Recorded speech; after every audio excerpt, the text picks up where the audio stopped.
तनख्वाह के साथ साथ कारोबारी आमदन के साथ साथ उन्होंने कोई अपने एसेट्स बनाए हुए हैं, एसेट्स में उनकी कोई जायदाद हैं, प्रॉपर्टीज़ हैं, प्लॉट्स हैं, जहाँ से उनको रेंटल इनकम जनरेट हो रही है, तो उसके ऊपर जो टैक्स के रेट्स हैं वो हम आपको बताते हैं। यहाँ पे हम आपको ये बता दें कि अगर आपने किसी ऐसे अदारे को अपनी प्रॉपर्टी रेंट आउट की हुई है जो कि कंपनीज़ हैं या गवर्नमेंट के अदारे हैं, तो उस सूरत में ये डिडक्शन लागू होगी जो भी हम आपको रेट बताएंगे। लेकिन अगर आपने मैन टू मैन अगर आपने कोई रेंटल एग्रीमेंट किए हुए हैं जो आपको पूरा रेंट पे कर देते हैं, तो उस सूरत में जो कारोबारी अफराद के बिज़नेस के रेट्स हमने आपको बताए हैं, और अगर आपकी किसी और ज़राए से कोई आपकी आमदन नहीं है, सिर्फ आपको जो हाउस रेंट है, जो आपकी रेंटल इनकम है, जो प्लॉट की है, जायदाद की है, किसी भी ज़रिए से प्रॉपर्टी के मद में अगर आपको जो इनकम जनरेट हो रही है, तो उस सूरत में जो आपको ज़ीरो रेट होगा वो 6 लाख रुपए तक की रकम का होगा। लेकिन अगर आपने यही अपनी प्रॉपर्टी किसी गवर्नमेंट को या प्राइवेट अदारे को दी हुई है जो कि कोई कंपनी है या दीगर है, तो उस सूरत में 3 लाख रुपए तक अगर आपका सालाना जो रेंट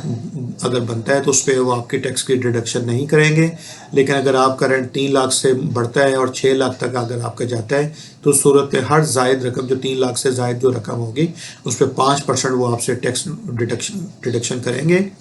और इसमें अगर आपकी लेट्स सपोज वो 6 लाख रुपए तक की बन जाती है सारी, तो आप उनको अगर कहते हैं कि 6 लाख तक ये मेरी ज़ीरो है और मैं इसमें मेरे और कोई आमदन नहीं है, तो आप डिडक्शन ना करें। लेकिन बतौर विद होल्डिंग एजेंट जो उन पे ये लाजिम है कि 3 लाख से जो ज़ायद रकम है उस पर आपकी टैक्स की डिडक्शन करें। आपकी सिर्फ एक ही सूरत में उसकी बचत हो सकती है, अगर आपके लोकल जो RTA ऑफिस है आपको ऐसा कोई सर्टिफिकेट जारी कर दे जो आप अपने मालिकान जो अपने किराएदार को दें, और उस सर्टिफिकेट की बेस के ऊपर आपकी वो 3 लाख से ज़ायद जो रकम है उसकी टैक्स की डिडक्शन ना करें, वरना कानून के मुताबिक वो आपसे टैक्स की डिडक्शन करेंगे। और ये जो टैक्स है वो आपके ज़िम्मे जो बनता है उसको कौमी ख़जाने में जमा करवाएंगे, जिसके साल के बाद आप एडजस्टमेंट ले सकते हैं। लेकिन चूँकि आपकी वो टोटल जो रेंट है वो बनता ही आपका 6 लाख होगा, और आपकी कोई और आमदन ना होने की वजह से वो जो 15,000 रुपये टैक्स आपसे काटा गया है वो उसमें रिफ़ंड में चला जाएगा। लेकिन यहाँ हमारे मुल्क में व्यूअर्स ये भी है कि जो रिफ़ंड आपका बनता है वो FBR जो है कई साल लग जाते हैं, उसमें आपका जो टैक्स है वो रिफ़ंड नहीं आता और आपके अकाउंट्स में डिपॉजिट नहीं किया जाता, बल्कि अगर आपने उसकी एप्लीकेशन फ़ाइल ना की हो तो अगले साल अगर आपका टैक्स बनता है तो उसकी एडजस्टमेंट भी आपको नहीं दी जाती। तो यहाँ पे ये एक प्रॉब्लम है। मेरी FBR से और हुकूमत से गुजारिश होगी कि जो ज़ायद टैक्स बनता है उसको विदिन 15 डेज़ या 30 डेज़ जो है टैक्स पेयर के अकाउंट में रिटर्न करें।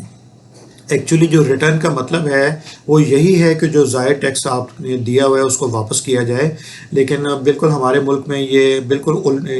इसमें उलट सिस्टम चल रहा है। लोग जो 236 के या 236C के तहत जो प्रॉपर्टी सेल परचेज करते हैं उस पर जो एडवांस टैक्स पे करते हैं वो लाखों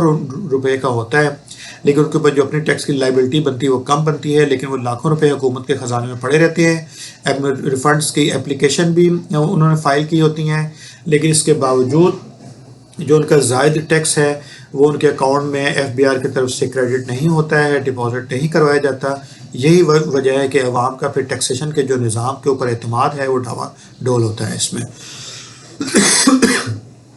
तो व्यूअर्स 3 लाख से लेके इसमें जो 6 लाख तक मैंने आपको बताया, अगर आपने किसी ऐसे अदारे कंपनी को या गवर्नमेंट अदारे को अपनी बिल्डिंग या प्रॉपर्टी रेंट आउट की हुई है तो 3 लाख से लेकर 6 लाख तक जो आपकी अमाउंट है उस पर 5% टैक्स होगा। इसको आप ये कह सकते हैं कि 6 लाख तक जो है जो 15,000 रुपये आपसे टैक्स होगा। इसमें जो तीसरा स्लैब है वो 6 लाख से लेकर 20 लाख तक है। अगर आपका सालाना जो रेंट है वो 6 लाख से लेके 20 लाख तक बनता है, तो उस सूरत में 6 लाख से ज़ायद जितना भी रेंट है उसमें उसके ऊपर आपका टैक्स जो है उसका रेट होगा 10%। आपसे टैक्स का जो है वो एट सोर्स डिडक्ट किया जाएगा। ये विदहोल्डिंग टैक्स होगा। ये विदहोल्डिंग टैक्स है जो आपके अकाउंट में आपके नाम से जमा करवाया जाएगा, जिसके साल बाद आप डिडक्शन ले सकते हैं। लेकिन आप ये सारा टैक्स पे करके फिर भी आपका 15,000 रुपये का रिफ़ंड बन जाएगा, क्योंकि 6 लाख तक आपको उसमें एग्जेम्पशन थी, लेकिन 15,000 जो आपने ज़ायद दिए वो आपका फिर भी रिफ़ंड इसमें बन जाएगा। اس میں ویورز 20 لاکھ سے زائد اگر آپ کا رینٹل انکم بن رہی ہے تو اس صورت میں 1,55,000 روپے آپ کے لیے فکس ہے، جبکہ 20 لاکھ سے زائد جتنی بھی اماؤنٹ ہوگی اس کے اوپر آپ کا جو ٹیکس کا ریٹ ہے وہ آپ کا بنتا ہے 25%۔ ایک 20 لاکھ سے زائد سالانہ رینٹل جو آپ کی انکم ہے اس پہ 1,55,000 پلس 25% ایکسیڈنگ اماؤنٹ جو 2 ملین سے ہوگی اس پہ آپ کو 25% ٹیکس آپ سے لیا جائے گا۔ اور ود ہولڈنگ ٹیکس جو کمپنیز کے لیے جو ریٹ ہے وہ ہے 15%، پھر جو کمپنیز کے لیے ہوگا وہ 15% ریٹ ہوگا۔ اس میں جو اس میں ویورز اس میں اگر آپ کوئی ایسی جو کمپنی ہے اور انڈیویجول اور جو اے او پی ہے، اگر وہ 15 لاکھ روپے رینٹ پے کر رہے ہیں اور جو پورے سال میں جتنا بھی کر رہے ہیں تو اس کے لیے یہ کہ 100% انکریز ہے in rates in case of non filer. اگر آپ نان فائلر ہیں اور اگر آپ 15 لاکھ سے زائد سالانہ جو آپ رینٹ پے کر رہے ہیں تو اس صورت میں جو ٹیکس کے ریٹ ہیں وہ آپ کے لیے ڈبل ہو جائیں گے۔ یہ جتنے ریٹ ہم نے آپ کو بتائے ہیں، جہاں پہ میں نے 5% بتایا وہ 10% ہو جائے گا، جہاں پہ 10 ہے وہ 20 ہو جائے گا، اور جہاں 25 بتایا ہے وہ 50% ریٹ جس میں ہو جائے گا اگر آپ کا نام ایکٹیو ٹیکس پے لسٹ میں شامل نہیں ہے۔ اور سالانہ جو ہے آپ کوئی کمپنی ہیں، انڈیویجول ہیں اور یا اے او پی ہیں، اگر آپ سالانہ جو آپ کی بلڈنگ ہے، جو دکان ہے، جو آپ اس کا رینٹ پے کریں 15 لاکھ سے بڑھتا ہے تو صورت میں یہ ریٹس آپ کے لیے ڈبل ہو جائیں گے۔